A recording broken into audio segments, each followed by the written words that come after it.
thing we do not love is the fact that we haven't gotten any rainfall out there. Yeah. And in fact, as we look at our countdown here, look at this.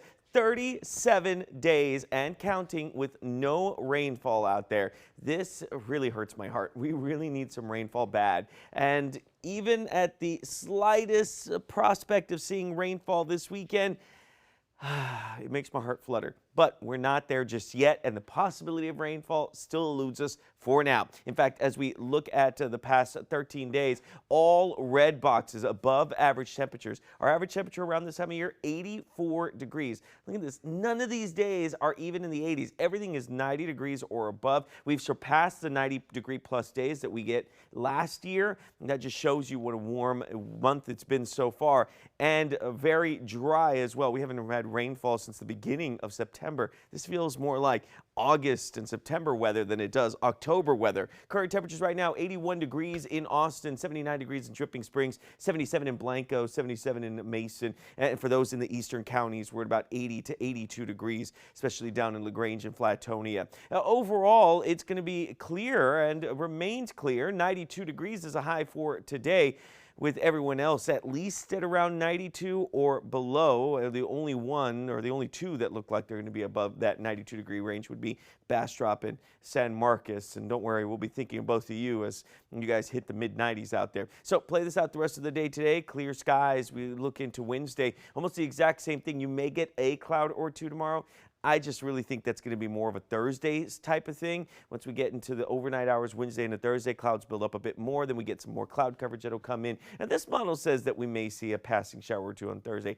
I don't think that's going to be the case. And even as we look at your rainfall totals over the next 7 days, that's not looking impressive either. When we looked at this yesterday, there was a decent amount of green coverage across Austin. Now the models are starting to pull back on those rain chances and really keeping the rain more towards East Texas and North Texas compared to Central Texas. So unfortunately, and I hate to say it, we may be left out of this, and we may have more days of just drier air that'll filter through. Look at how all this looks. A high pressure system has essentially been parked here, and that's what's been feeding in the drier air. But as we get into Saturday, into Sunday, oh, there it is. It just barely grazes us and then leaves us high and dry after that. So what did I do? I took out the rain chances for Sunday and Monday because I just don't see it happening. I'll keep that 20% of rain chance for Saturday for now, just for consistency's sake. But I'm going to be honest, as we get into tomorrow and Thursday, I may drop that down to 10%, and then I may have to remove it as we get into Friday if I just don't see that really building up. Even the front itself, not going to be very strong, only taking us down to 90 degrees. Rich?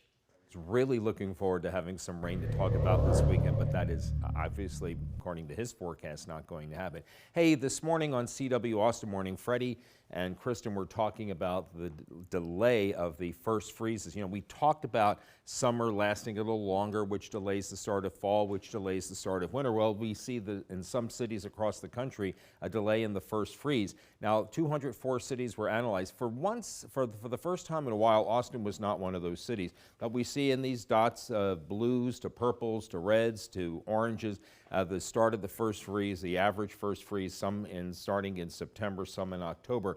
Now, there were 10 cities analyzed in Texas or studied in Texas, and one of the things they determined was El Paso had the most or the longest delay in the average first freeze. It's November 15th, but sometimes that freeze doesn't get underway until December. But there were two cities, and there were the two cities closest to Austin that had earlier freezes, and this was really a surprise, one of them being Waco. Their earliest first freeze is November 21st, but they have that first freeze 11 days sooner, so that would be about November 10th. One of the things, too, that this does is that it delays the allergy seasons from ending. The fall colors are delayed, but the chilling periods for fruits and nuts that usually start in September 1st are starting a little bit later, and that's what we talked about this morning on CW Austin Morning. Will?